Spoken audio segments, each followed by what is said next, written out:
క్రీస్తునందు ప్రియమైన బిడ్డలారా, మరొకసారి మీకు శుభాలు తెలియజేస్తూ ఉన్నాను. చాలా ఆలోచనలు ప్రజలకు అందించాలని మేము ప్రయత్నం చేస్తూ ఉన్నాం. వీడియోలను ఆ తర్వాత వాట్సాప్లో పెడుతున్నటువంటి స్టేటస్ని చాలామంది వీక్షిస్తున్నందుకు మేము చాలా సంతోషిస్తూ ఉన్నాం. కొంత 10 రోజుల గ్యాప్ వచ్చింది కొన్ని అనివార్య కారణాలను బట్టి. అయినప్పటికీ కూడా మేము మరొకసారి మీ ముందుకు వచ్చుటకు దేవుడు చూపినటువంటి కృపను బట్టి మేము ఎంతో సంతోషిస్తూ ఉన్నాం. చిన్న ప్రార్థన. కృప కలిగిన తండ్రి, నీకు స్తోత్రాలు. నీ ఆలోచనలు ఈ భారతదేశ ప్రజలకు, ఆంధ్ర తెలంగాణ ప్రజలకు అందించడానికి మేము ప్రయత్నం చేస్తూ ఉన్నాం. ప్రభా, కొంతమంది సేవకులు విలువైన వాస్తవాలను, ప్రజల యొక్క సంక్షేమాన్ని ఉద్దేశించి ప్రకటిస్తున్న మాట వాస్తవాలే. అయినప్పటికీ కూడా మా వంతు మీరు మా మనసునకు ఏమి అప్పగిస్తున్నారో వాటిని ప్రజలకు అందించే ప్రయత్నంలో మేము కూడా భాగస్థులం అవుతున్నాం. మీరు కృప చూపించండి, సహకరించండి. అనేక మంది ఈ యొక్క వాస్తవాల పట్ల అవగాహన కలిగిన బిడ్డలకు ఎదుగుటకు కృప చూపించమని సమస్తం నీ చేతులకు అప్పగిస్తూ యేసునామములో ప్రార్థన అడుగుతున్నాము తండ్రి. Amen, amen. మిత్రులారా, నేను ఈరోజు మీ ముందు ఉంచాలనుకుంటున్నటువంటి ఆలోచన, భారత దేశానికి దేవుడు చూపిన ప్రేమ.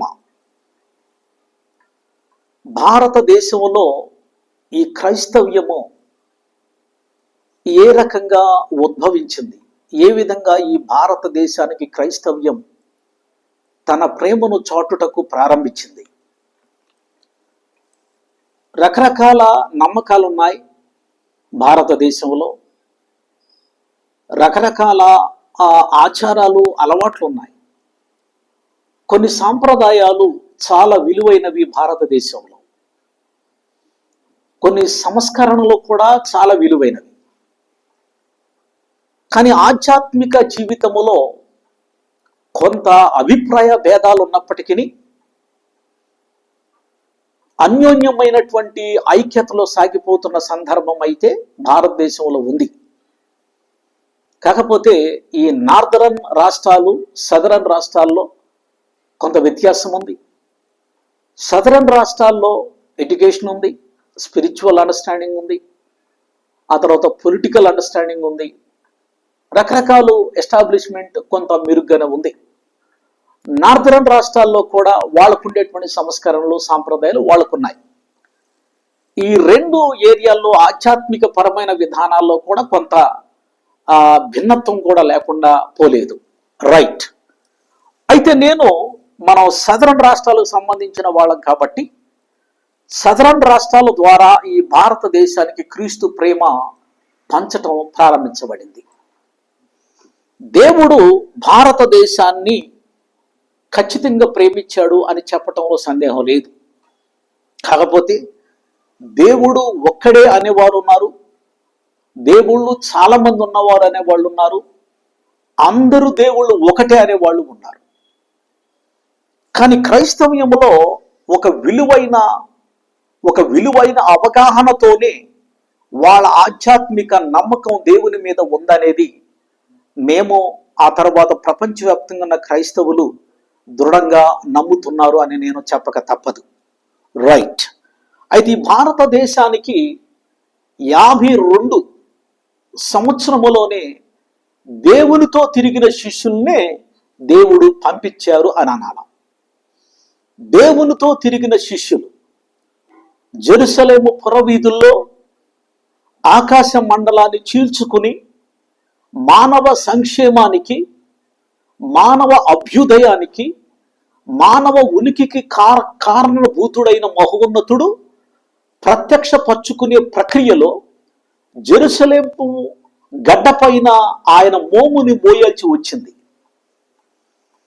ఆయన చేసినటువంటి ఆ శిలువ యజ్ఞం మనస్సాక్షులను మార్చి దివ్యమైన దైవ సత్యములో మనిషి మనసులు ఎదగాలని ఆయన ప్రయత్నం చేసినట్లుగా మనం గుర్తించాలి. కాబట్టి ఆ ప్రక్రియలో యేసుక్రీస్తు ప్రభుల వారు 52లో తన శిష్యులైనటువంటి తోమా గారిని భారతదేశానికి పంపించినట్లుగా ఇక్కడ మనకి చరిత్ర మాట్లాడుతూ ఉన్నది. గమనించండి, సాక్షాత్తు ఎవరైతే దేవుని యొక్క ప్రత్యక్షత అనుభవించారు, ఎవరైతే దేవుని యొక్క నిజాన్ని చూశారు, ఎవరైతే దేవుని యొక్క ఆశ్చర్య కార్యాలను కళ్ళారా గమనించారో ఆ శిష్యులలో ఒక శిష్యులైనటువంటి తోమా గారిని భారతదేశానికి దేవుడు పంపించారు. Definitely India is blessed country spiritual మనం ఆలోచన చేస్తే. కాకపోతే రకరకాల అభిప్రాయాలు అవి తర్వాత ఆలోచన చేద్దాం. అయితే తోమా గారిని దేవుడు భారతదేశానికి పంపించినట్లుగా మానవాళి చరిత్ర మాట్లాడుతూ ఉంది. రైట్. అయితే ఇక్కడ మనం ఆలోచన చేసినట్లయితే ఈ తోమా గారు వచ్చిన తర్వాత కొంతకాలానికి మరి మిషనరీస్ రావడం ప్రారంభించారు. ఇతర దేశాల నుంచి they have taken the great responsibility. ఎలా ఏ స్క్రిప్చర్ మీద ఇది ఆధారపడింది, ఏ స్క్రిప్చర్ ద్వారా ఈ వాస్తవాలు అవాస్తవాలు అభివృద్ధి చెందుతున్నాయో కూడా మనం గమనించాలి. ప్రియమైనటువంటి బిడ్డలారా, మన క్రైస్తవులైన క్రైస్తవేతరులైన వాస్తవాలు గమనించాలి. ఒకరి మీద ఒకరికి కక్షలు కార్పణ్యాలు ఉండవు. ఆధ్యాత్మిక జీవితాల్లో ఆధ్యాత్మికతలో ఒక సత్య అన్వేషణ ఉంటుంది ఎప్పుడు కూడా. ఆ సత్య అన్వేషణకు సహకారాలు దొరుకుతున్నప్పుడు ఆలోచించుకుని చక్కబెట్టుకునే ప్రయత్నాలు చేసుకోవాలనే ఆధ్యాత్మిక జీవితాలు ఆలోచన చేస్తూ ఉంటాయి. కాబట్టి ఇక్కడ వాక్యములో this is the beautiful scripture. ప్రపంచవ్యాప్తముగా మానవాళిని బలోపేతము చేస్తూ, ప్రోత్సహిస్తూ, మోటివేట్ చేస్తూ, ఇన్స్పిరేషన్ చేస్తున్నటువంటి ఏకైక స్క్రిప్చర్ పుస్తకము ఈ బైబిల్. ఈ బైబిల్లో ఒక మాట ఉన్నది. ఆ మహోన్నతుడైన యేసుక్రీస్తు ప్రభుల వారు ఆరోహణమై అయ్యే సమయంలో he revealed the greatest fact. అదేమిటంటే అయితే యేసు వారి యొద్దకు వచ్చి, మత్తయి సువార్త 28వ అధ్యాయం 18 నుంచి, అయితే యేసు వారి యొద్దకు వచ్చి, పరలోకమందును భూమి మీదను నాకు సర్వాధికారము ఇవ్వబడెను, కాబట్టి మీరు వెళ్ళి సమస్త జనులను శిష్యులుగా చేయుడి, తండ్రి యొక్కయు కుమారుని యొక్కయు పరిశుద్ధాత్మ యొక్కయు నామమున వారికి బాప్తిసము ఇచ్చుచు, నేను మీకు ఏ ఏ సంగతులు ఆజ్ఞాపించుతునో వాటన్నిటిని గైకొనవాలనని వారికి బోధించుడి. ఇదిగో నేను యుగ సమాప్తి వరకు సదాకాలం మీతో కూడా ఉన్నానని వారితో చెప్పాను. This is the great commission. సహజంగా చాలా చాలా అనౌన్స్మెంట్స్ మన జీవితాల్లో ఉంటాయి. ఒక ఆఫీసర్ ఒక వర్కర్స్కి కొన్ని అనౌన్స్మెంట్ చేస్తాడు. ఒక తల్లిదండ్రులు బిడ్డలకు కొన్ని అనౌన్స్మెంట్ చేస్తారు. సో ఒక సంఘటన మనం తలపెడుతున్నప్పుడు కొన్ని అనౌన్స్మెంట్ చేస్తాం. ఒక ఈవెంట్ మనం తలపెడుతున్నప్పుడు కొన్ని అనౌన్స్మెంట్ చేస్తాం. డెఫినెట్లీ మన యొక్క లైఫ్ ప్రాసెస్లో రకరకాల విధానాల్లో కూడా మనం వెళుతూ ప్రయత్నం చేస్తూ ఉంటాం. At the same time when God came with the purpose, మానవాళి సంక్షేమానికి ఆయన ఏ పర్పస్ మీద వచ్చాడో ఆ పర్పస్ ముగింపు ఎలా కొనసాగాలి, అది ఆయన ఆరోహణమైపోతున్నప్పుడు ఇది ఎలా కొనసాగాలి, ఆయన ఏ సర్టిఫికేట్, తర్వాత ఏ ప్రివిలేజ్, ఏ యోగ్యత మానవులకు ప్రసాదించాడో ఆ యోగ్యతను మానవులకు ప్రకటించమని చెప్పినటువంటి సందర్భమే గ్రేట్ కమిషన్. దాన్ని బేస్ చేసుకుని ప్రపంచవ్యాప్తంగా ఉన్నటువంటి అనేక మంది అవగాహన కలిగిన ఆధ్యాత్మిక యోధులు ఈ తీర్మానాలు చేశారు, మిషనరీస్ని పంపించారు. ఈ మిషనరీస్ చేసినటువంటి పనులలో మొదటిది వాళ్ళు దేవుని ప్రేమను పంచే ప్రయత్నం వాళ్ళ యొక్క ఉద్దేశం. వెదర్ అఫ్ కోర్స్ చాలా మంది మన భారతదేశంలో మతపరమైనటువంటి విషయాలుగా పరిగణలో తీసుకుని మత మార్పిడి జరిపిస్తున్నారు. అయితే మీరు కొన్ని విషయాలు గమనించాలి. ఎవరినైనా ఒత్తిడి చేస్తూ మతములోకి రమ్మన్న భావనలు అయితే ఎప్పటికైనా తప్పే. మనుషుడు దేవుని సత్యం పట్ల ఆశ కలిగి ఉంటాడు. తన జీవితాన్ని చక్కబెట్టుకోవాలని, తన జీవితాన్ని కాపాడుకోవాలని ప్రతి వ్యక్తికి ఒక తపన ఉంటుంది, ఒక ఆరాటం ఉంటుంది. కొంతమంది కొన్ని రకాలైన అవివేకపు ఆలోచనలు కూడా ఉండొచ్చు. కానీ ఎవరైనా ఒక వేరే నమ్మకాల్లో ఉన్నప్పుడు వాళ్ళను ఒత్తిడి చేసి ఈ నమ్మకాల్లోకి రండి అని ఒత్తిడి చేయటం మాత్రం డెఫినెట్లీ మేము కూడా ఖండిస్తూ ఉన్నాం. కానీ కొన్ని హృదయాలు ఈ సత్యాలకు ఎంతో మంది ఆకర్షితులవుతూ ఉంటారు. నా మట్టుకు నేనే చెప్తూ ఉన్నాను, నా మట్టుకు నేను కూడా ఎంతో మంది నా హైందవ స్నేహితులు నేను మాట్లాడుతున్నప్పుడు ఎంతో ఇంట్రెస్ట్గా విన్న వాళ్ళు ఉన్నారు. అంటే దాని అర్థం నేను వాళ్ళని ఎప్పుడు ఒత్తిడి చేయలేదు. యు బిలీవ్, మీరు రండి చర్చ్, కానీ ఎప్పుడు ఒత్తిడి, that is not our responsibility. వాళ్ళ యొక్క విలువైన మనసును కూడా మనం గౌరవించాలి, వాళ్ళ నమ్మకాన్ని కూడా మనం గౌరవించాలి. కానీ సత్యాన్ని ప్రకటించేసే ప్రయత్నంలో ముందుకు వెళ్ళటం మాత్రం తప్పు కాదు కదా అనే వాస్తవాన్ని నేను నా యొక్క వీడియో చూస్తున్న ప్రజలకు మనసులో ఉంచే ప్రయత్నం చేస్తూ ఉన్నా.